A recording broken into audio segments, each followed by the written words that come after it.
Muy buenos días, amable teleaudiencia de Emigrados Televisión, que se emite desde Bilbao, Euskal Herria. Con la realización de diversa comunicación, les saludamos y le damos las bienvenidas y bienvenidos a Panorama. Yo soy Eliezer Jiménez Julio, saludándoles desde Ginebra, Suiza. Agradecemos el apoyo técnico en los estudios centrales en Bilbao a CIER. Nuestro programa Panorama de hoy, Colombia, periodismo, historia obrera y luchas populares, a propósito de los libros de Luis Alfonso Mena Sepúlveda. Para desarrollar el programa tenemos tres invitados especiales.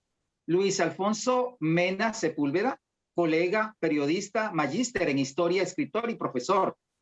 Asimismo tenemos al doctor Luis Carlos Domínguez Prada, jurista y defensor de derechos humanos. Igualmente al profesor, catedrático, periodista e historiador Carlos Alfonso Victoria. Inicialmente saludamos a Luis Alfonso Mena Sepúlveda. Alegría tenerte de nuevo con nosotros en Panorama. Buenos días y bienvenido en Cali, ¿no, Luis Alfonso? Hola, Eliezer y queridos amigos, Luis Carlos, Carlos Alfonso, todos los amigos de Emigrados TV y de diversas comunicaciones en Bilbao y también para vos en Ginebra, Suiza. Un saludo muy cordial.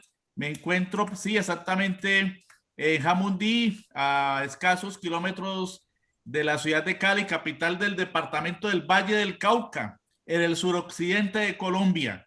Muy contento de establecer este nuevo contacto con tu programa y con todos los compañeros que hacen esta forma de periodismo alternativo en televisión desde España y también desde Ginebra. Muchas gracias, Luis Alfonso. Siempre un placer tenerte con nosotros. Luis Carlos Domínguez Prada, abogado, muy buenos días y bienvenido. ¿Usted está en dónde? ¿En Bogotá? Eliezer, muy buenos días. Muchas gracias por la invitación. Muy satisfecho de participar en este foro de Emigrados sin Fronteras. Sí, yo estoy en Bogotá y he tenido ocasión de estudiar los libros de Luis Alfonso. Saludos. Gracias, placer tenerlo con nosotros, doctor. Gracias. Y saludamos también y alegría de volverlo a tener con nosotros a el doctor Carlos Alfonso Victoria. Buenos días, profesor. ¿Usted está en Cali? Eliezer, muy buen día. No, me encuentro un poquito más al norte de Cali, en Pereira, en el corazón del llamado eje cafetero de Colombia. Y muchas gracias por la invitación. Placer siempre tenerlo con nosotros, profesor. Luis Alfonso, antes de entrar con el tema que nos ocupa hoy, ¿podrías, por favor, abusando de tu presencia, en 2-3 minutos máximo, actualizarnos a las personas que estamos en Europa, fuera de Colombia, aquí ya en esta Semana Santa, la Semana Mayor, ya del 2021, en plena pandemia, en tercera ola prácticamente? ¿Cómo está la situación social y política en Colombia antes de entrar con el tema que nos ocupa hoy? Bueno, ya se ha vuelto recurrente, Eliezer, la calificación de crítica situación. Realmente la situación de violación de derechos humanos, la situación de violencia, de agresión a las luchas populares, obreras, sociales, estudiantiles, es la norma por parte de lo que yo califico como el régimen uribista en este momento a cargo de Iván Duque Márquez. Realmente lo que estamos viviendo es otra pandemia, no solamente la pandemia por el virus de la COVID-19, muy mal atendida, más de 65,000 fallecidos por la mala atención y por la falta de enfoque oportuno y de irrigación de recursos suficientes para atender la pandemia por parte del gobierno y el régimen uribista de Iván Duque, sino la otra pandemia, la violación de los derechos humanos. Y como ocurrió en el año inmediatamente anterior y como ocurrió en el 2019, pues una de las tónicas generalizadas de la situación en nuestro país es la respuesta violenta del régimen de Duque a los reclamos populares. Y en este gobierno se han generalizado pues las masacres.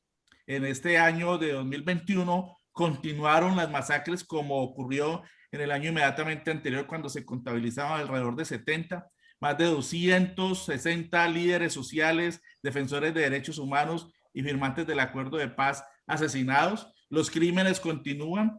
Ayer se denunció una masacre en Cartago. Ayer mismo se denunció otra masacre en el municipio de Jamundí.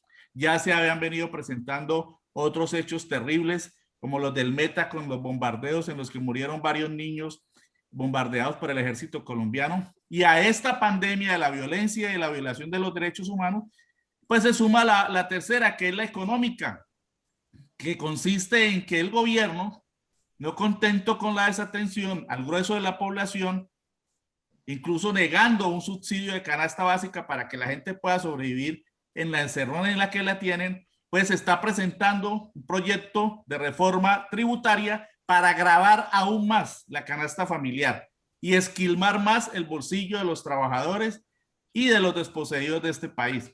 Y continuando con su política de exoneración de las grandes transnacionales y de la gran industria. ¿Para qué? Pues para, entre otras cosas, tener el soporte económico para su gran estrategia intervencionista y de ayección frente a Estados Unidos, que es la de comprar armamento a unos altísimos costos, entre ellos bombarderos, para el sueño negro que tiene el señor Duque de agredir a la República Bolivariana de Venezuela.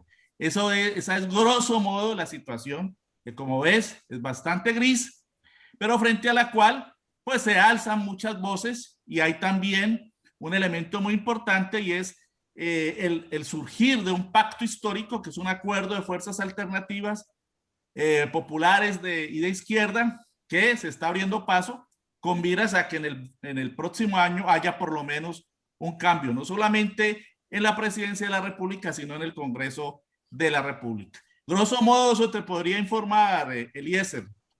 Y Luis Alfonso, y nos inquieta informaciones que llegan de tensiones en la frontera de Arauca con Venezuela. Eso también nos tiene un poco inquietos.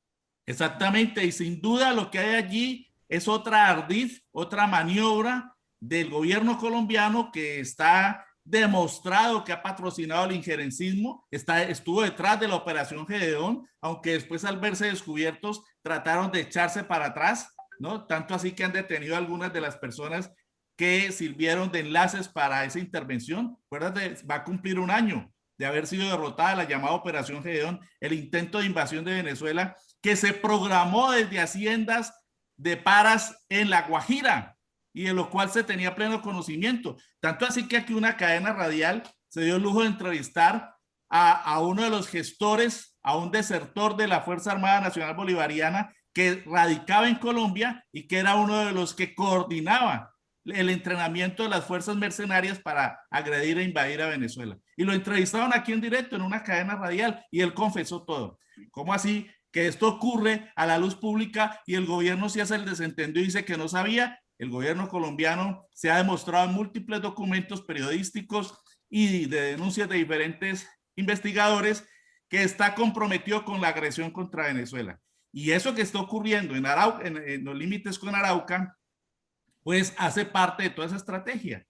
En connivencia con la CIA, en connivencia con el Pentágono, en connivencia con la política de Joe Biden, que es la misma política intervencionista de Donald Trump. Ahí no hay diferencia, ya lo habíamos dicho desde el principio, desde antes de las elecciones. En materia de política internacional no va a haber ninguna diferencia, porque el que llega a la Casa Blanca es a ejercer como capataz del imperio y a seguir sojuzgando y a seguir amenazando y a seguir sancionando, entre comillas, a los pueblos que no se someten a sus intereses y a sus designios. Y eso es lo que está ocurriendo, ni más ni menos, disfrazando supuestas disidencias, ¿no? Que en realidad son agentes paramilitares, todo indica que son agentes paramilitares y que desde Colombia se les brinda apoyo. Es decir, este es un nuevo entramado, cada año hay un nuevo entramado. Recuerde que hace 2 años fue el de la invasión a través de Cúcuta, del puente internacional y el famoso concierto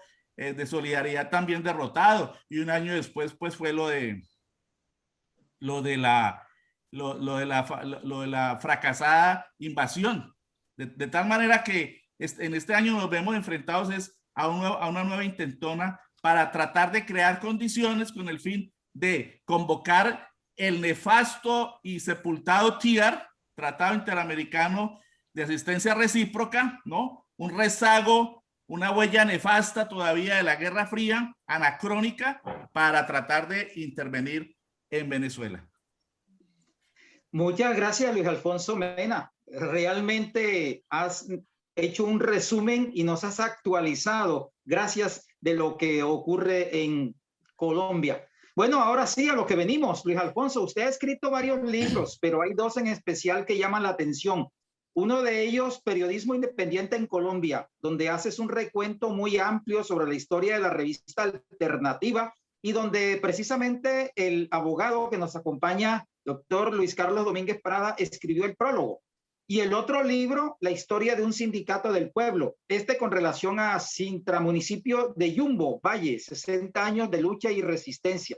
Es interesante e importante tus trabajos porque es poco lo que se tiene escrito y documentado sobre, uno, la historia de la prensa alternativa en Colombia, y dos, sobre las luchas que han librado los mismos sindicatos, las organizaciones obreras y populares en Colombia, perdiéndose estas luchas, estas conquistas en el tiempo, en el espacio y en la mediática de la derecha, cuando muchos y muchas personas líderes han sido sacrificadas, incluso organizaciones sindicales y populares, hombres y mujeres en Colombia. ¿Qué nos podrías contar de esos dos trabajos inicialmente, Luis Alfonso? Bueno, Eliezer, realmente yo me encuentro en una etapa de mi vida en la que he decidido que mi función principal ya tiene que ser no tanto la del diarismo como sí la de tratar de aportar a las nuevas generaciones y en general a la sociedad en relación con todo aquello que nosotros pudimos conocer y principalmente en relación con la reconstrucción de sus luchas, de sus resistencias, de sus ejecutorias, de sus errores también, pero sobre todo de sus trayectorias, de sus vicisitudes y de sus logros, de sus éxitos. Porque la historia de nuestra sociedad ha sido construida en lo fundamental a partir de la visión de clase de las oligarquías, a través de sus historiadores, a través de sus escuelas, a través de sus universidades, a través de sus propios investigadores que han trabajado una historia de élites, una historia de triunfadores, una historia de líderes militares y de héroes, que no es realmente la historia de quienes han hecho realmente esa historia, que son las bases sociales, las llamadas clases subalternas. Entonces, un poco es ese compromiso en esta nueva etapa de la vida, en la que compromiso en el que nos identificamos también, por ejemplo, con el profesor Luis Carlos Domínguez, con el profesor Carlos Alfonso Victoria, en esa nueva visión de la historia y sobre todo de nuestra función dentro de la sociedad en este momento. Y entonces abordamos en primer lugar un trabajo sobre la reconstrucción de la historia de la revista Alternativa, que está plasmado en este libro, Periodismo Independiente de Colombia, la historia de la revista Alternativa 1974-1980. ¿Por qué abordamos esta historia? Por varios motivos. Primero, porque consideramos que es poca la historiografía, es poca la biografía, es poca la bibliografía, perdón, es poca la investigación que hay de reconstrucción de los medios de comunicación populares que han expresado la resistencia, la otredad, es decir, las luchas comunicacionales de las fuerzas alternativas. Y en ese sentido, es fundamental que quienes trabajamos desde esta óptica, pues procuremos dejar un cierto legado para que las nuevas generaciones y la sociedad entera, como he dicho, pues se nutran de esas experiencias y no queden en el vacío. Es una preocupación en la que me encuentro y nos encontramos varios en este momento, en el sentido de que no se hace reconstrucción de esa historia. Precisamente en la mañana hoy hablábamos con el profesor Carlos Alfonso sobre la necesidad, por ejemplo, de trabajar una historia de los barrios obreros de nuestra ciudad, el barrio obrero de Cali, el barrio sindical, el barrio de las Américas, Puerto Izada en Yumbo, los de Envigado, los de Pereira, etc. De modo que, en primer lugar, eso. En segundo lugar, porque es muy importante trabajar reconstrucción de historia de la prensa alternativa y de oposición y de izquierda. En ese sentido, por ejemplo, estamos en mora de tener una gran historia del principal periódico que ha tenido la izquierda en términos contemporáneos, que es el periódico Voz Proletaria, hoy Voz, por ejemplo. Entiendo que hay una universidad que está haciendo un trabajo de investigación, sobre todo de recopilación de voz, pero se necesita un trabajo de interpretación, ¿no? Y de reconstrucción de esa historia que es tan rica. Y recordemos que nació a mediados del siglo pasado como voz de la democracia, enfrentó la dictadura roja, etcétera. Bien, entonces creo que es importantísimo que nosotros empecemos a aportar desde nuestra experiencia, desde nuestra formación académica, pero sobre todo desde nuestro compromiso, porque nosotros ponemos en cuestión ese asunto del objetivismo y de la imparcialidad, que en materia de historia tampoco se puede aceptar como la única vía, y que partimos de la consideración de que se requiere hacer una historia comprometida con las luchas sociales, que las reconstruya, que las reivindique y que las presente tal cual, porque es la historia de los de abajo, la historia de la otredad, la historia de las clases subalternas, entre ellas la clase obrera de los sectores populares. Y alternativa, en tercer lugar, ¿por qué? Porque constituyó un ícono, un referente para los muchachos, para los jóvenes, para los adolescentes, incluso de la década de los 70. Alternativa nace en la década de los 70, 1974-1980, circuló durante 6 años y fue todo un nucleador de luchas, de resistencias y de nueva comunicación. Constituyó toda una ruptura. Las portadas de Alternativa constituyeron toda una revolución, empezando porque eran a color en 1970, en la década de los 70. Y nace en un momento histórico determinante, que es el de los estertores del Frente Nacional. Recuerda, Eliezer, que después de la dictadura de Rojas Pinilla hasta 1957, pues las élites pactan a través de los famosos acuerdos de Sitges y Benidorm, balnearios españoles, el Frente Nacional, que significó que la distribución milimétrica y sectaria del poder en todos los niveles. Y después vamos a ver cómo eso se expresa también en Jumbo. Fíjate, la política global y la política local, regional, lo que podríamos denominar a la luz de hoy la localidad.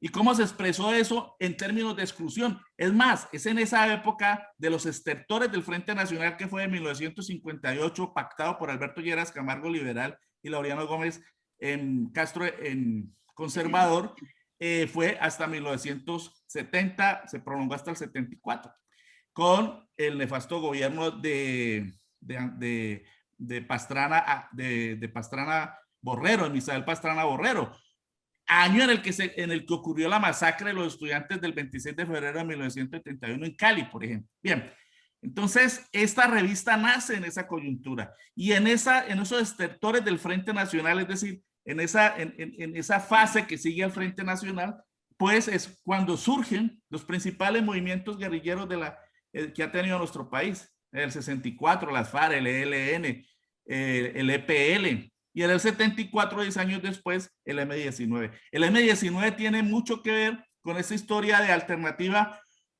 porque las rupturas que planteaba el M-19 en términos de su accionar político y en términos de sus innovaciones en materia de lucha, y también en sus nuevos planteamientos en relación con la ruptura, por ejemplo, con las líneas internacionales, también determinó mucho la línea política de Alternativa. Es decir, allí hay una correlación muy interesante que es uno de los ejes que yo trabajo en este libro. Entonces, fíjate cómo hay una gran cantidad de elementos que constituyeron el soporte a partir del cual pues yo me meto en esta investigación que la hice en la maestría en historia en la Universidad del Valle entre el año 2009 y el año 2015, y recurro a multiplicidad de fuentes, pero sobre todo al estudio de las 257 ediciones de la revista Alternativa, que duró desde el 74 hasta el año 1980, que es el gobierno autoritario, fíjate, de Julio César Turbay Ayala y el famoso Estatuto de Seguridad, que llevó a prisión a centenares de luchadores populares con el argumento de combatir al M-19, que había hecho el robo de las armas del Cantón Norte, que le daba un duro golpe al régimen autoritario de esa época, etc. De tal manera que la historia de la revista alternativa surge también de esas remembranzas juveniles, de ese recordar cómo en esa revista de esa revista nos alimentamos muchos jóvenes de la década de los 70 y todo lo que significó para el estudio y la formación de muchos de esos jóvenes que hoy ya estamos pues pasados de los 60. De modo que ese es un tercer elemento, y un cuarto factor es que Alternativa es sin duda un referente para la historia de la prensa de izquierda en nuestro país, y además constituyó un núcleo de intelectuales, prácticamente una escuela de formación de nuevos periodistas, de nuevos reporteros y de nuevos analistas en la historia del periodismo colombiano, ¿no? Y entonces allí estuvo, por ejemplo, Enrique Santos Calderón, estuvo, por ejemplo, Antonio Caballero, estuvo Gabriel García Márquez, estuvo una playa de personas, de jóvenes vinculados a la intelectualidad de izquierda y socialdemócrata de la época. No fue ajena a las divisiones, porque tuvo una división, tuvo una escisión a 8 meses de ser iniciada, pero Alternativa también constituyó toda una escuela de periodismo y toda una experiencia que recoger.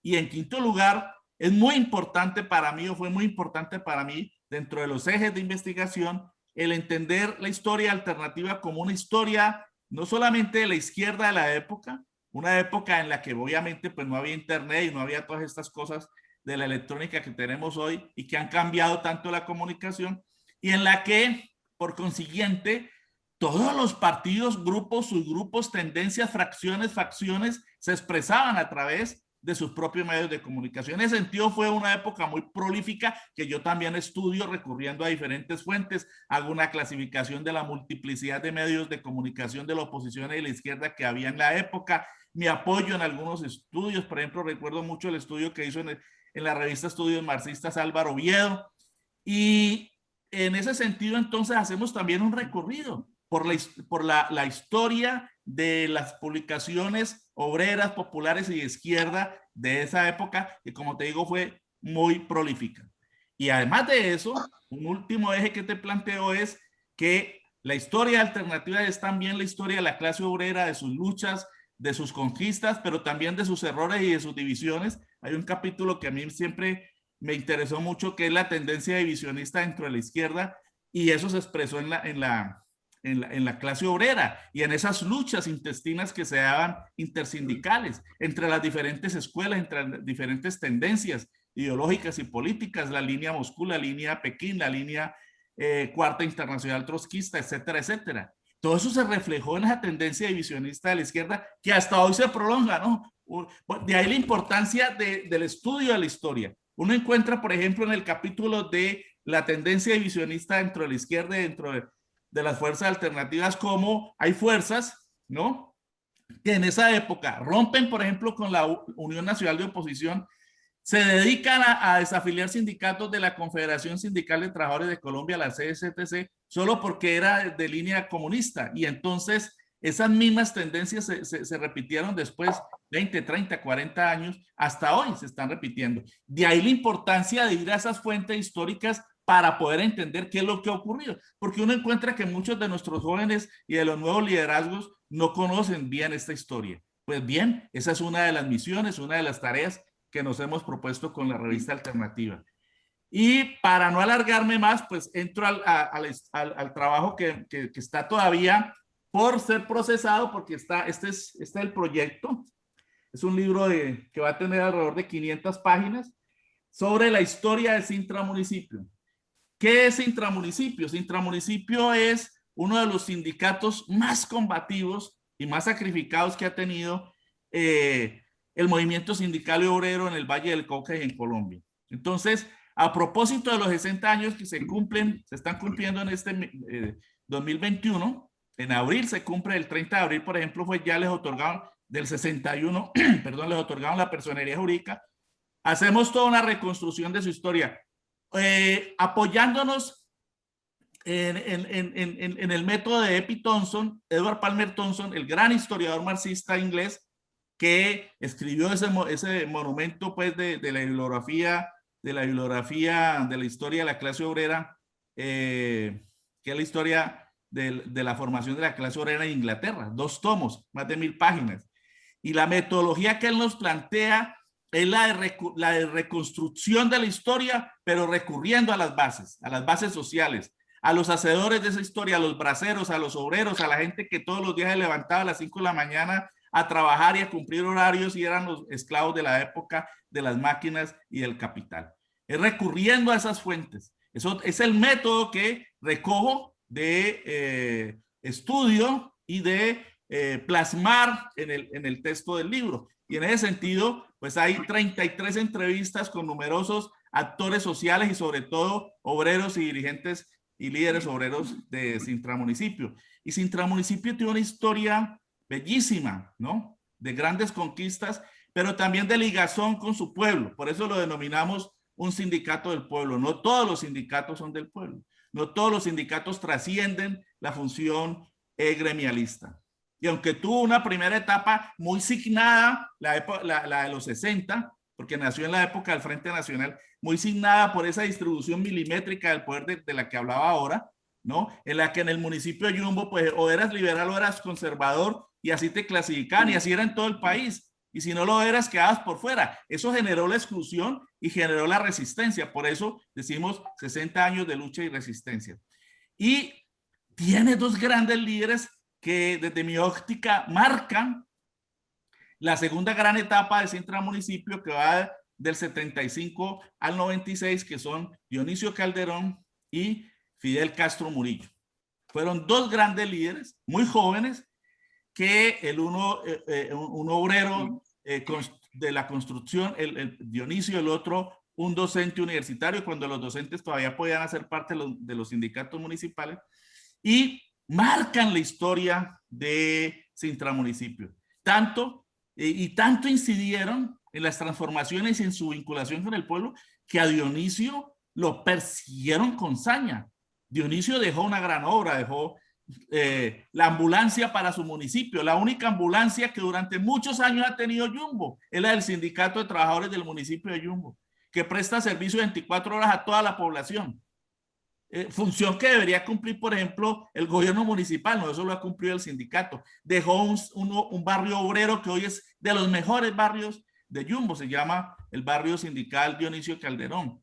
Y dejó todo un legado de luchas contra la corrupción, de estabilidad laboral para los trabajadores, pero también a través de esa estabilidad laboral pudo lograr que infinidad de jóvenes se pudieran educar, hijos de obreros, hijos de trabajadores afiliados al sindicato. Y de unas grandes luchas en defensa de los trabajadores, pero debido a toda esa lucha contra la corrupción y en defensa de los intereses de los obreros, pero también de todo el pueblo, fue asesinado el 28 de septiembre de 1985. En el marco de toda su ofensiva contra también la Unión Patriótica, porque él era un dirigente de la Unión Patriótica y del Partido Comunista, además de dirigente obrero, y fue asesinado por fuerzas estatales desembosadas que lo confesaban y lo amenazaban en público.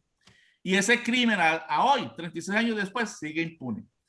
En el proceso de investigación para este libro tuvimos la oportunidad de ir con los 2 hijos de Dionisio, Alex Almeiro y John,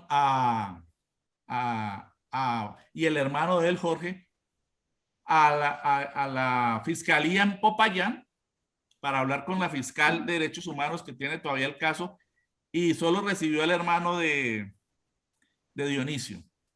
Y lo que le dijo es que el caso sería considerado como de lesa humanidad para que no perdiera pues vigencia y algún día haya una responsabilidad plasmada en una sentencia, lo cual en Colombia es absolutamente una utopía para la mayoría de los casos de asesinatos y crímenes de Estado. Y Fidel Castro Murillo también tuvo que partir al exilio en 1996 después de unas luchas heroicas y de un valor y de un interés extraordinario. Fíjense ustedes, por ejemplo, en el libro lo relatamos como Fidel Castro con otros dos dirigentes populares decidió crucificarse como Jesús. Y crucificados estuvieron en la plaza principal, en el parque del Alcázar de Jumbo, ¿no? Hasta que entraron en crisis sus cuerpos y tuvieron que ser retirados y hospitalizados. Y después se desató una persecución impresionante y la policía atacó con tanqueta la sede del sindicato. En el 92, cuando este dirigente obrero Fidel Castro Murillo, un homónimo pues, pero a él siempre le tenía que mencionar con el segundo apellido porque si no muchas veces lo confundían con el gran líder de la Revolución Cubana.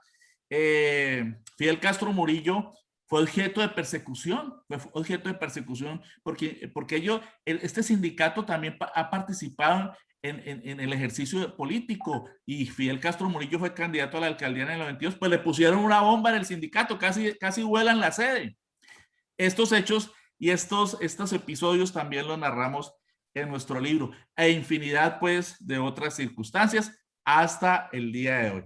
De modo que, grosso modo, a grandes rasgos, ahí hago una reseña de lo que son estos dos libros que, como te digo, se concatenan por los momentos históricos, ¿no? Años 60, años 70, años del Frente Nacional, años de exclusión, años de efervescencia política, ¿no? El primer capítulo, por ejemplo, yo lo titulo Parto en medio de la turbulencia, porque es en medio de la turbulencia del Frente Nacional y de las persecuciones. De modo que, grosso modo, eso podría decirte sobre los libros. El doctor Luis Carlos Domínguez fue prologuista, fue uno de los prologuistas de mi libro sobre alternativa. El profesor Carlos Alfonso Victoria conoció también este libro. Él promovió una presentación del libro en la Universidad Tecnológica de Pereira y ya conoce también el libro sobre Jumbo y muy probablemente lo prologué. De modo que eso tendría que decirte como para abrir a manera de información la opinión de los demás compañeros, Eliezer. Sí, y es verdaderamente interesante escuchar esos relatos de la historia de las luchas obreras, de las luchas por hacer periodismo alternativo. Pero dejemos que sean los doctores Luis Carlos Domínguez Prada inicialmente y posteriormente el doctor Carlos Victoria que complementen y comenten esos trabajos que tú vienes haciendo importantes, repetimos, para conocer la historia de las luchas obreras y del periodismo alternativo. Doctor Luis Carlos Domínguez. Muchas gracias, Eliezer. Muchas gracias. Saludos a Luis Alfonso, saludos a Carlos Alfonso. Y sí, bueno, después del paneo, ese paneo fue exhaustivo, agotó el tema. Tiene el don de la concisión, Luis Alfonso, que en 10 minutos hizo una explicación y una exposición muy integral sobre los dos libros, diciendo todo lo fundamental y lo central, que es bastante, de esos dos textos, que la verdad, marcarán un hito en la memoria del movimiento social y popular colombiano desde el periodismo, porque de los méritos que tienen los dos libros de Luis Alfonso, los que hablamos, que es el de la historia de la revista alternativa y la historia de intermunicipios, el sindicato del municipio de Jumbo, es que son un rescate de memoria, que así como lo decía Ortica, hay que hacer la memoria, por ejemplo, de los barrios populares, de los barrios obreros, hechos en el calor de la lucha y en el calor de la confrontación y en el calor de la represión policial y en el calor de los muertos y los heridos. Igualmente, las luchas populares que recoge la historia alternativa y que recoge los intermunicipios es una memoria muy valiosa que no se puede perder y que es un verdadero legado que tienen que tener las generaciones posteriores de saber que hubo luchadores como Dionisio Calderón y como Fidel Castro Murillo que ofrendaron sus vidas por la causa de la construcción del bien para las clases subalternas. Interesante del periodismo de Luis Alfonso y estos dos libros, por ejemplo, lo que ya también se ha dicho, es un periodismo a contracorriente, una historia a contracorriente que da un reversazo de 180 grados a la historia oficial. La historia oficial escrita desde arriba, desde las élites, interpretando el sentimiento de las élites. Entonces vemos cómo, si se escriben libros de historia o relatos periodísticos desde los medios de comunicación, del Tiempo, del Espectador, de RCN y de Caracol. Vean ustedes qué son las movilizaciones populares del 1 de mayo o las del 21 de noviembre del 2019. Ah, no, actos de vandalismo, actos de desorden, actos de infiltrados, actos de unos cuantos piles marcharon por ahí y al último dañaron todo porque le dieron por apedrear los vándalos, los infiltrados.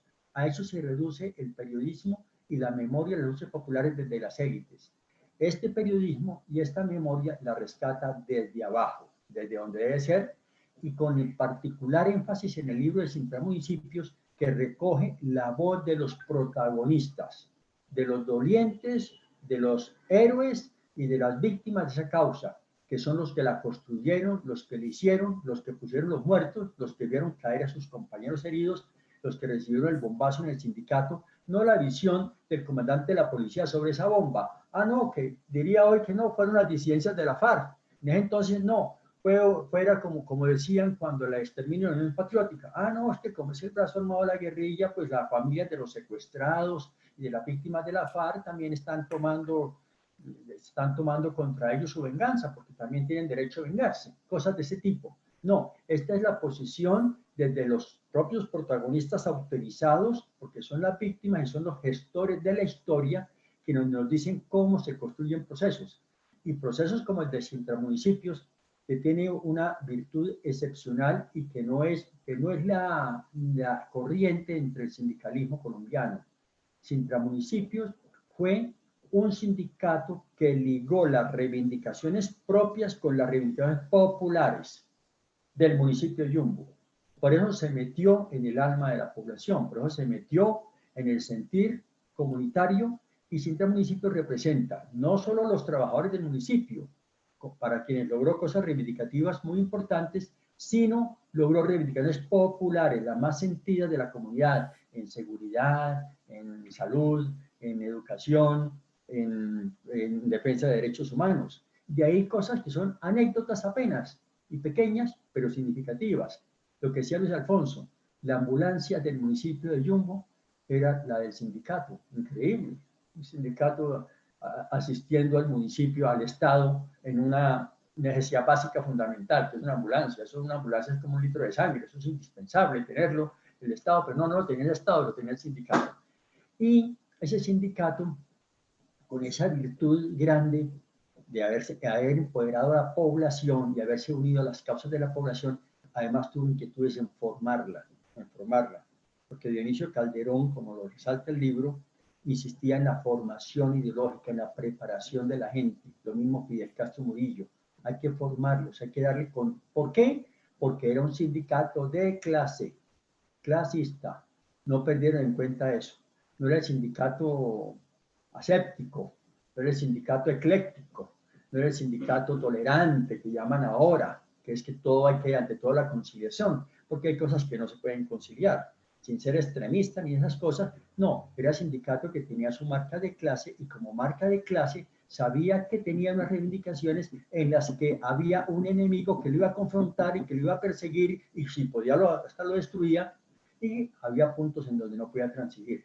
Entonces yo saludo, la verdad, y qué no decir de la revista Alternativa, sobre la cual ya se ha dicho bien Luis Alfonso. Esta Alternativa es una cosa inédita en Colombia, inédita, sobre la historia real de lo que hubo en esos 6 años de periodismo que marcó la historia colombiana, y que ameritaba el libro de Luis Alfonso, que es contar en forma integral y en forma analítica, en forma objetiva, y desde la visión de sus impulsores y de sus dolientes, de quienes la sentían, lo que fue el proyecto político, popular, periodístico y de rescate de luchas populares que fue la revista Alternativa, con un propósito fundamental frustrado en últimas, como ya sabemos, que fue el centro de unidad política de la izquierda colombiana en una sola gran fuerza, un bloque, una sola causa, y en último solo candidato que llegara un día a la presidencia de la República, que era con aspiraciones de poder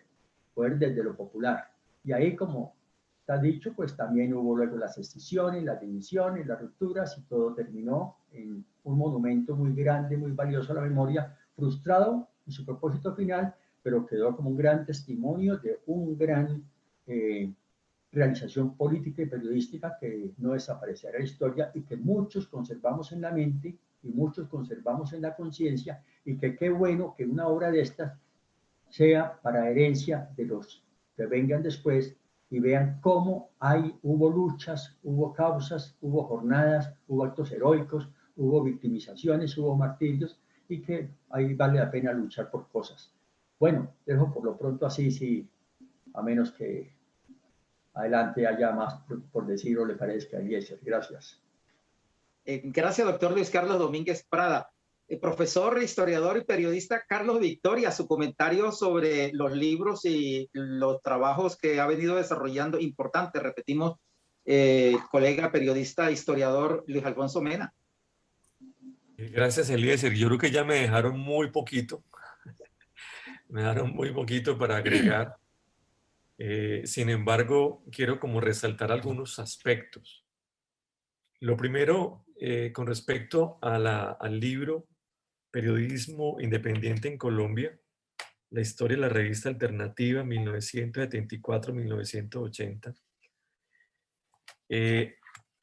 A mi juicio, aunque yo no soy muy experto un poco en, digamos, en ese tipo de temáticas, por razones académicas ahora, por lo menos en este tipo de líneas investigativas, por supuesto que este trabajo es una gran contribución, antes que nada, a la historia política de este país, más que a la misma historia del periodismo. Porque como bien lo dice en el prólogo el maestro Luis Carlos, a través de estas páginas encontramos justamente de qué ha estado hecha la oposición en Colombia, con sus éxitos, con sus fracasos, con sus utopías y sobre todo una contribución, como le decía Luis Alfonso ahora, para las nuevas generaciones, que tienen un poco de desapego por la historia, porque tampoco pues la historia, ustedes bien saben, es lo más insigne de la educación básica nuestra, también por razones políticas. Entonces, es una puerta de entrada, como yo le digo a mis estudiantes, a ver un pasado reciente. Estamos hablando de una periodización relativamente reciente que nos permite comprender, entre otras cosas, dos aspectos fundamentales. El por qué, las dificultades que ha tenido la izquierda en Colombia para poder juntarse en medio de las grandes diferencias y permanecer y avanzar unida alrededor de un proyecto político. Entonces, yo creo que ahí hay unas muy buenas explicaciones, porque pues, igual la revista de alguna forma también pretendía como construir esa gran plataforma. Y en segundo lugar, que también hay que decirle a los estudiantes de periodismo hoy en día, es cómo ese tipo de periodismo marcó una pauta para lo que hoy de alguna manera, tiene residencia digamos, en las redes sociales, ¿sí? Y un poco, digamos, en esa nueva esfera que hoy hace parte de la contrahegemonía mediática en un país como Colombia, donde justamente la independencia y la democracia y las libertades de expresión no son justamente el común denominador, sino que permanecen marchitas y permanecen constreñidas por todos los factores de poder que ya planteaba con claridad Luis Alfonso ahora. Entonces yo creo que en ese libro encontramos unas formas muy interesantes unas propuestas muy interesantes de ver todo digamos, tejemaneje y todo este laberinto de lo que ha sido el proceso reciente de la izquierda en Colombia para entender las dificultades que hoy sigue experimentando la oposición en Colombia de cara a un proyecto triunfador, como esperamos sea en el 2022. a través del pacto histórico, por ejemplo.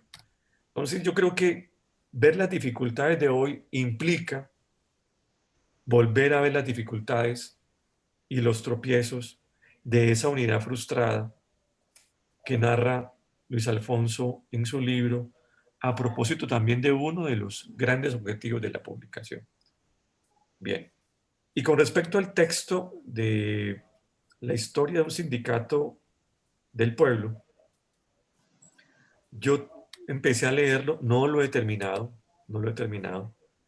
pero inmediatamente se me vinieron a la memoria muchas de las narraciones que contiene el texto por vínculos familiares, emocionales, laborales con Jumbo.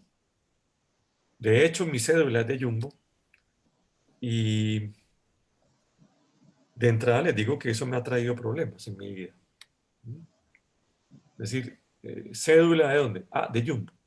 Inmediatamente me comenzaron a mirarme raro. Eso lo vine a entender no hace mucho. ¿Sí? No hace mucho. Claro, porque sobre Jumbo se ha construido un estigma, ¿sí? Un estigma que comenzando a leer el texto de Luis Alfonso, me doy cuenta de las raíces de esa estigmatización. Como también se estigmatiza, por ejemplo, a los campesinos de un municipio en el cual trabajo con otros colegas, como Quinchía, ¿no? Como un municipio denominado Plaza Roja, y que ha sido castigado fuertemente por todas las fuerzas represivas en distintos momentos de la historia política de la región del eje cafetero. Entonces, recapitulando, en el texto de periodismo independiente en Colombia, yo veo que ese texto se aloja en el espectro de la historia política, y en el texto de la historia de un sindicato del pueblo, yo lo vería, digamos, un poco en el campo de la historia social. Y Luis Alfonso está honrando no solamente a E.P. Thompson en su famoso libro La formación de la clase obrera en Inglaterra, sino que también está honrando a Georges Roudet, el historiador francés, en su libro La multitud en la historia. Porque ambos, junto con otros trabajos como los de Raymond Williams y etcétera, etcétera, apuntan a cómo hacer posible la historia desde abajo. Es decir, cómo liberarnos de una historia no contada y que no ha sido objeto de preocupación por las academias de historia, que han tenido un peso muy fuerte en la construcción del relato de nación. Y me hizo acordar de un texto de la colega argentina Laura Caruso, quien escribió un libro bellísimo que se llama Embarcados, los trabajadores marítimos y la vida a bordo, Sindicato de Empresas y Estado en el Puerto de Buenos Aires, 1889-1921. ¿Por qué cito a Laura y lo relaciono con el aporte, con el trabajo de Luis Alfonso? Porque uno comienza a hacer un poco de paralelos de lo que se está escribiendo en América Latina con respecto a esa otredad de la que hablaba Luis Alfonso. Es decir, cómo hay una gran preocupación por darle cabida, ¿sí? Desde la historia comprometida, diría yo, como también lo suscribe en la introducción Luis Alfonso, a esos otros actores que han sido silenciados, abandonados u omitidos por la historia de las academias, incluso por la historia profesional. Porque de alguna manera también uno podría decir que aquí hay inmerso una tendencia a una historia militante.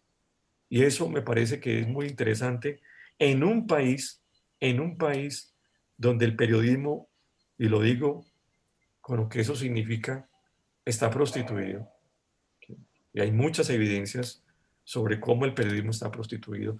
Entonces, Luis Alfonso trata de rescatar ese periodismo y hace uso del reportaje para tratar de que los lectores, ¿cierto?, lo que yo llamo también el pueblo raso, se acerque a su pasado. Los historiadores tenemos una misión, y es no dejar morir el pasado, ¿sí? Y no dejarlo morir significa también cómo hacer posible que ese pasado no muera entre las gentes del común. La propuesta narrativa del texto sobre la historia de un sindicato del pueblo, espero yo tengan los lectores, ¿sí?, que se sientan orgullosos de ese pasado, porque también aquí hay una propuesta muy interesante, y es cómo controvertir la estigmatización a la que ha sido sometida el pueblo de Yumbo. Es decir, ese ha sido, digamos, como una de las armas ideológicas más poderosas para desconectar justamente a esa idea de pueblo, que aquí no tiene, entre otras cosas, esa connotación liberal, sino que es, esa es otra cosa también para el debate. ¿Cuál es la connotación que tiene el concepto y la idea de pueblo en América Latina? Usted no es la idea de pueblo en Europa, es la idea de las clases populares. Y en ese sentido, le decía yo esta mañana a Luis Alfonso, yo estoy viendo un sindicato que no es un sindicato de estómago. Estoy viendo un sindicato de una, digamos, de una visión muy contemporánea de lo que está ocurriendo hoy en el mundo entero en torno, digamos, al campo de las luchas sociales. Porque este es un sindicato que lucha contra la corrupción, lucha contra la represión y, ojo, está luchando contra la contaminación. No olvidemos que Jumbo ha sido siempre asociado con la idea de la polución, porque allí ha existido desde los años 40, 50, en esa fase de la industrialización en Colombia, factorías que emiten partículas a la atmósfera y que también ha generado, digamos, otro tipo de víctimas, por lo menos la gente del norte de Cali, ¿sí?, que son las vías respiratorias y la repercusión que eso tiene. Entonces, ya como para ir cerrando mi intervención, este texto no solamente, espero yo, sea leído por los trabajadores, por sus familias, por la gente de Jumbo, sino también por los sindicatos en este país. También se lo decía, yo pertenezco a un sindicato y pertenezco a una junta de un sindicato, que es el Sindicato de Profesores Universitarios de mi universidad. Y hemos discutido, ¿cierto?, que los sindicatos de vieja factura, que corresponden a una etapa de la industrialización del país, no son los sindicatos del siglo XXI. Hoy los sindicatos, o muchos de ellos, o se vinculan y se entremezclan en medio de las luchas sociales, o sencillamente pueden tender a desaparecer, además de los modelos, ¿cierto?, de contratación y todo, digamos, el amparo legal que tiene el modelo neoliberal con respecto a trabajadores y empleados. Por ejemplo, yo veo algunos sindicatos que están preocupados, por ejemplo, por los temas ambientales, por la salud y seguridad en el trabajo, y no solamente por salarios. Claro, eso es muy importante. Entonces, este sindicato enarbola banderas que para la época creo que son de mucha vanguardia desde el punto de vista de lo que hoy está experimentando la sociedad. Y en una sociedad, digamos, tan empobrecida, tan victimizada como la colombiana. Y especialmente una sociedad local como la de Jumbo, que siempre fue mirada con recelo y sospecha por las élites vallecaucanas. Entonces, creo que ambas contribuciones lo que están haciendo es renovar la historia, ¿sí?, la historia en Colombia, que ha sido una historia clasista, digámoslo así con toda claridad, y que apenas desde los últimos años comienza a mirar ese pasado con historiadores, con intelectuales, que también hacen parte de los sectores subalternos, como de hecho lo son, para construir, narrar además su propia historia, porque de alguna manera todos estamos conectados a esa historia, pero no podemos seguir siendo lectores y consumidores de historia, o de aquellas historias con enfoques que yo lo respeto, porque también cumplen con los cánones, uso de fuentes, ¿cierto?, metodologías, etcétera, etcétera, pero que no ayudan a lo que de alguna manera también los historiadores, y lo dicen muchos de ellos, como Joseph Fontana, por ejemplo, en su gran proyecto de historia social, y es cuál es el lugar y para qué la historia. Es decir, ¿para qué Luis Alfonso está produciendo el texto de la revista Semana y ahora este texto del sindicato, o lo que yo le acabo de proponer? Y es, bueno, ¿por qué no hacemos también historia de barrios obreros? Si uno se pone a ver, hay barrios que han surgido en torno, ¿cierto?, a grandes asentamientos en Itagüí, o Fabriles, en Mamonal, en Cartagena, bueno, está Yumbo, está Dos Quebradas en Pereira, y que hoy es necesario hacer ese tipo de historias porque finalmente eso es lo que podría ayudar a las nuevas generaciones a entender de dónde vienen y de alguna manera también para dónde van. Y con eso cierra un poco la idea, es decir, ¿para qué renovar la historia? ¿Sí? ¿Y cuál es ahora un poco la misión de los historiadores colombianos, si no es, por ejemplo, ver en la historia ambiental las luchas de los jóvenes de hace 40 años, por ejemplo, aquí en el Valle del Cauca, para defender la laguna de Sonso? Yo he dicho que, por ejemplo, esa lucha de pescadores, de jóvenes, de intelectuales, ¿sí?, es esa lucha que no quieren leer las élites y que tampoco les interesa que se lea. Pero, indudablemente que en un país como el nuestro, donde los derechos humanos no existen, donde no hay democracia, es necesario entonces que los historiadores o quienes creemos que hay que contar otra historia o que otra historia es posible, pues tenemos la obligación moral de hacerlo, que es el caso, por ejemplo, se me ocurre ahora, pensando, por ejemplo, en los 40 años que se cumplen ahora de esa gran marcha social en defensa de la laguna de Sonso en el centro del Valle del Cauca, o también lo que acabamos de presenciar con los 50 años del CRIP, del Consejo Regional Indígena del Cauca, y próximamente también los 50 años de la ANUC, de la Asociación Nacional de Usuarios Campesinos. Es decir, que la historia de Colombia, como lo dice Renan Vega, también es la historia campesina, es la historia de los trabajadores, es la historia de los pescadores, es la historia, como también lo veíamos hace poco, de episodios trágicos, como fue el 26 de febrero de 1971. Es decir, ahí estamos entrando, entonces, en un momento en que esas nuevas historias tienen que contribuir fundamentalmente a llenar vacíos y sobre todo a promover una conciencia histórica desde el presente, pero también con cara al futuro. Eso sería básicamente lo que se me ocurre a mí, así muy abuelo de pájaro, comentar sobre las dos obras de Luis Alfonso. Gracias, doctor Carlos Victoria, historiador, periodista. Pero Luis Alfonso, periodismo independiente en Colombia, no es fácil hacerlo. Hoy más que nunca. Y creo que cada día se cierran más los espacios. ¿Qué dirías tú de ese periodismo independiente en Colombia? Bueno, lamentablemente ese periodismo brilla por su ausencia, ¿no?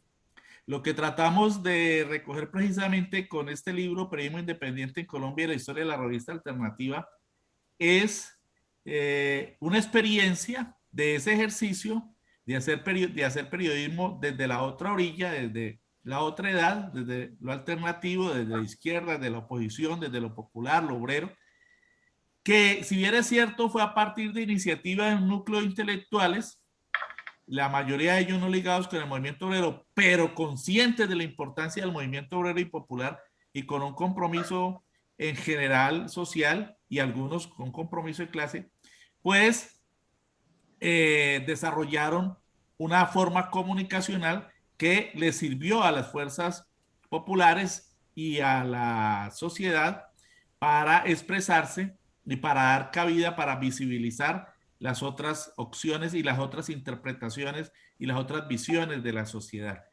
Entonces recurrimos precisamente a eso para destacar que sí es posible hacer periodismo independiente que hay que hacerlo en medio de las dificultades y de las turbulencias, pero que es una necesidad, tanto de hace 40, lo era hace 40 años como lo es ahora. Digamos que ese es uno de los objetivos del texto, ¿no? Mostrarle al lector, a la gente, la necesidad de retomar esas experiencias históricas y ¿con qué fin? Con el fin de que las podamos plasmar ahora en medio de las nuevas tecnologías y utilizando nuevas herramientas, pero recurriendo a la experiencia histórica y a esos elementos filosóficos que nutrieron ese ejercicio de periodismo alternativo en aquella época. De modo que a hoy lo planteado por Alternativa continúa teniendo completa vigencia. Alternativa se proponía, por ejemplo, que la revista sirviera como puente de unión entre los diferentes sectores sociales, que sirviera para visibilizar las luchas de las comunidades obreras, étnicas, populares, que sirviera para visibilizar lo que los grandes medios de comunicación, como ellos lo denominaban en la época, la prensa del sistema, no difundía, por ejemplo. Y eso continúa teniendo hoy absoluta vigencia. Un tercer objetivo que se planteaba Alternativa, que ellos los tenían muy bien clasificados, y era la difusión de investigaciones sociales como las de Orlando Falsborda, por ejemplo, y otros intelectuales de la época muy comprometidos con las luchas sociales, y eso conserva plena vigencia hoy, en nuevas condiciones, en nuevas circunstancias, pero toca hacerlo. De modo que lo que nosotros estamos tratando de plantear con este libro es invitar a que la gente vaya a la historia, recupere esa memoria y que eso que nosotros hemos tratado de reconstruir le sirva para sus nuevas andaduras en la contemporaneidad. ¿Con qué fin? Con el fin de que muchas de esas tareas y de esos ejercicios que quedaron aplazados en esa época tengan ahora un nuevo soporte histórico y conceptual para que les permita mayor claridad hacia el futuro. El periodismo en Colombia está en crisis, eso es indudable, pero quienes tenemos una concepción, digamos, materialista, guiada por el materialismo histórico, consideramos que los medios de comunicación, pues, masivos y tradicionales, están en sus platas, están haciendo lo que a ellos les ha asignado la superestructura de la sociedad de la que hablaba Luis Althusser, es decir, los medios de comunicación como aparatos ideológicos del Estado, ¿no? Entonces, frente a esos aparatos ideológicos del Estado, que hacen parte de la superestructura, que corresponde a esa base económica o estructura, o digámoslo en términos más claros, que corresponde a los dueños del poder económico, ¿no? Nosotros tenemos que anteponer nuestros propios medios de comunicación. Y ahí sí, entonces ejercer el periodismo independiente frente a ese otro periodismo entregado a ser cancerbero y defensor del establecimiento. Porque en últimas eso es. Esa concepción, ese concepto, lo escuché ayer, por ejemplo, en Noticias 1, en el cual la función del periodismo es solo ser contrapoder. Eso tiene profundas limitaciones. Nosotros no somos solo contrapoder. Nosotros también tenemos que propugnar por un nuevo poder. Y en ese sentido, entonces, tenemos que plantear nuevas opciones y entender que los medios de comunicación de las élites, que los medios de comunicación de las clases en el poder que constituyen la estructura, pues obedecen a esa estructura económica. Ellos hacen parte de esa superestructura de la que hablaba Althusser, en la que está el sistema jurídico, en el que está el sistema de partidos políticos, en el que está el órgano legislativo, en el que está el órgano judicial, en el que está el órgano coercitivo represor. Todo eso hace parte de la superestructura. Ahí están las escuelas, las universidades, las religiones, y están también los medios de comunicación de las élites. Y frente a esa superestructura hay que interponer nuevas formas de expresión y de comunicación independientes y alternativas, que son por las que estamos haciendo este tipo de trabajos. De modo que, digamos que esa sería una explicación desde una óptica guiada por el marxismo, que sigue siendo una escuela de interpretación de la realidad que a mí me parece absolutamente vigente para poder interpretar y conocer nuestra sociedad. Y en ese sentido, nuestra gran tarea, como lo estás haciendo Eliezer y como lo hacemos muchos otros, es multiplicar el ejercicio del periodismo alternativo. Que para eso necesitamos multiplicar igualmente la participación de las fuerzas sociales y alternativas. Eso es indudable, porque necesitamos que este periodismo tenga sostenibilidad, ¿no? Porque necesitamos que el periodismo alternativo no esté en el ostracismo. El periodismo alternativo no es sinónimo de pequeñez, ¿no? De ir por los vericuetos o por la circunvalar, no. Periodismo alternativo es también procurar ser masivo e incidir. Yo defiendo que el periodismo alternativo debe incidir en la búsqueda de transformaciones, en la búsqueda de llevar a la sociedad a entender en qué situación se encuentra y cuáles son las opciones para transformar esa sociedad. De modo que, entendido esto, creo que, pues, denunciando que los medios de comunicación en nuestro país en lo fundamental están entregados a las élites y a defender el establecimiento y su sistema de desigualdades e injusticia, no podemos quedarnos en esa denuncia, sino que tenemos que obrar para que podamos crear las plataformas comunicacionales que hagan frente a ese periodismo de las élites. Gracias, Luis Alfonso. Finalmente, un mensaje, doctor Luis Carlos Domínguez Prada. Gracias, Eliezer. Sí, el mensaje es el de fe, el de decisión, el de perseverancia en que lo que las clases subalternas logren en este mundo cada vez más opresivo, cada vez más reprimido, cada vez más restringido y con agravamiento de circunstancias sociales del primer mundo inclusive, porque ya la miseria, la pobreza, los ranchos, los habitantes de la calle no son del tercer mundo, ya son del primer mundo, ¿sí? Que remedio, esa reivindicación de los más elementales derechos populares no se van a lograr, no lo va a conceder la élite graciosamente. La élite va a hacer asistencialismo, el poder va a regalar cosas, el poder va a hacer donaciones, va a hacer teletones, va a hacer entrega de almuerzos, va a hacer hospedaje de paso para unos cuantos, pero el revertir la situación de injusticia estructural que hay, agravada cada día más por esa fase del capitalismo salvaje que se llama el neoliberalismo, que le impuso y que acrecentó la desigualdad social y aumentó la miseria y la marginalidad y restringió derechos laborales, eso no se va a lograr revertir eso por los mismos que la causaron y los mismos son beneficiarios de eso y crearon y mantienen esa situación en su beneficio. Eso solamente lo pueden hacer las clases subalternas, los que son víctimas de eso.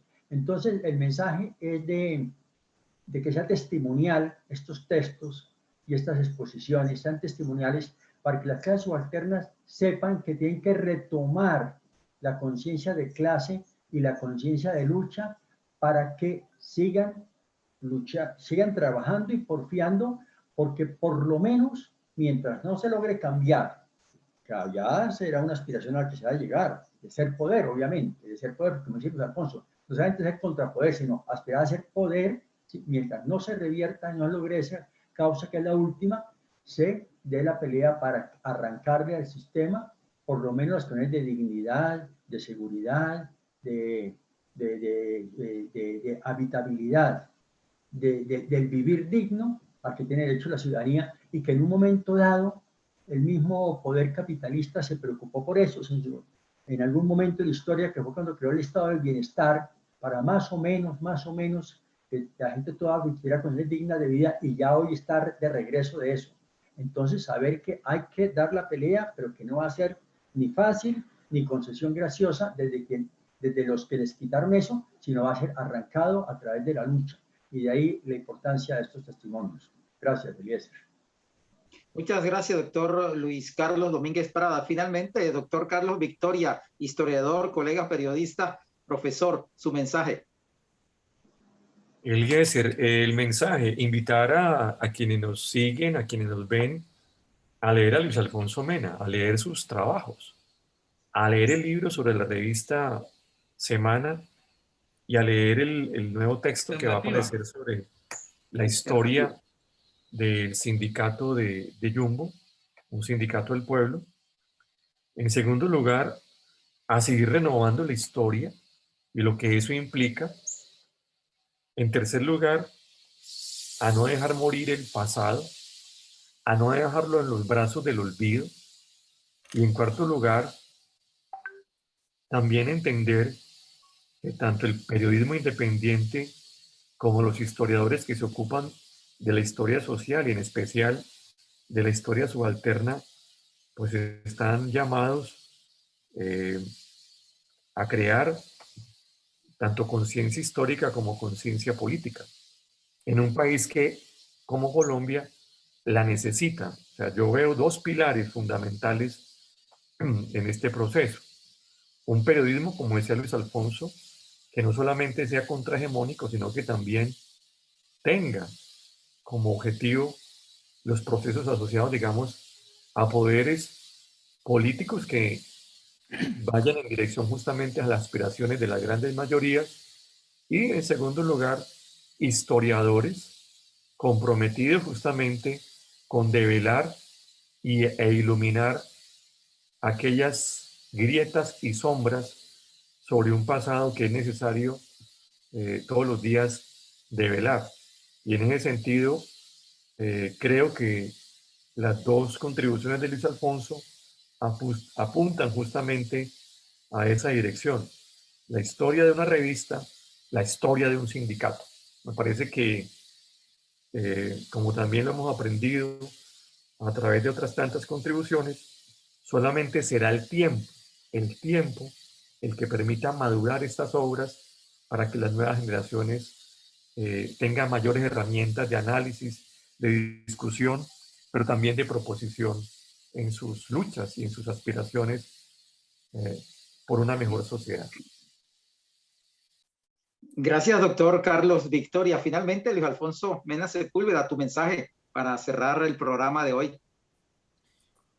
No, invitar a toda la audiencia, a toda la audiencia de tu canal y de tu programa para que estemos en contacto.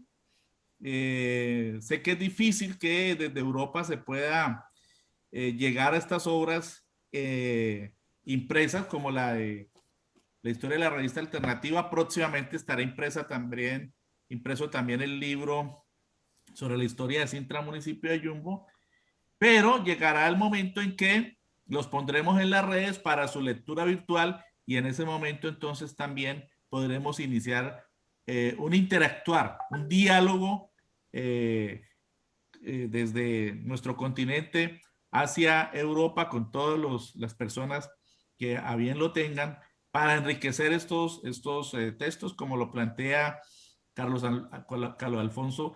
El tiempo nos dirá también acerca de todos aquellos elementos que requieren ser tenidos en cuenta y siempre estaremos abiertos a que haya un debate en relación con todo lo que hemos venido haciendo desde la órbita o desde el campo de la historia y desde el periodismo. Y agradecerte, Eliezer, por este espacio, agradecerle al doctor Luis Carlos Domínguez por su participación, por su trabajo, el prólogo que él escribió para nuestro libro sobre alternativa.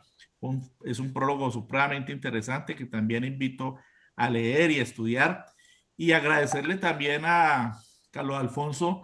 Aquí he tomado nota de los planteamientos tan interesantes que ha hecho desde su visión aguda de la historia y de la docencia, porque Carlos Alfonso es hoy en día no solamente un periodista, sino ante todo un docente y un investigador que tiene en marcha un libro precisamente sobre clases subalternas en la región en la que él se encuentra, que es la de Risaralda y las fuerzas afrodescendientes y trabajadoras de esa región. De modo que muchas gracias, Eliezer, y muchas gracias al canal y seguiremos en contacto. Muchas gracias, Luis Alfonso, y verdad que interesante la participación de Luis Carlos y del profesor Carlos Victoria, y seguimos abiertos aquí en este humilde canal en este humilde medio de comunicación desde Europa para cuando ustedes consideren que podamos ser útiles para difundir sus trabajos, sus pensamientos, sus propuestas, sus proyectos. Aquí siempre estaremos a la orden apoyando de manera humilde, pero firme, de manera democrática, abierta y libre, ese periodismo independiente, esa historia que están escribiendo ustedes, Luis Carlos, Carlos, Luis Alfonso. Agradecerles altamente la participación y para nosotros es un placer siempre contar con ustedes, Luis Carlos y Luis Alfonso. Gracias. Gracias, Eliezer. Muchas gracias, Eliezer, y hasta la próxima. Hasta pronto. A Asier, en los estudios centrales en Bilbao, muchas gracias por su apoyo técnico. Este programa fue realizado por Diversa Comunicación y emitido por Emigrados Televisión desde Bilbao, Euskal Herria. Yo soy Eliezer Jiménez Julio, desde Ginebra, Suiza.